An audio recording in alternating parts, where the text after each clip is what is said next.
Antonina Zdrojewska.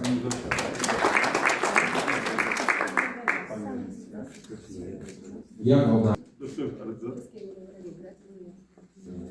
Dominik Łukasz Gołąbek.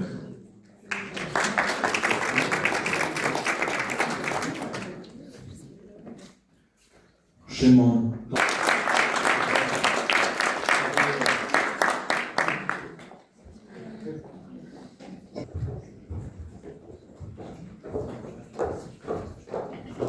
do zespołu szkół w Somolinie. Zapraszamy na scenę Paweł Wroński, Sędzia Paczewska,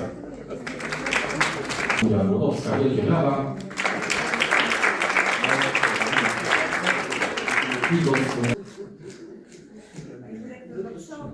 Do przodu.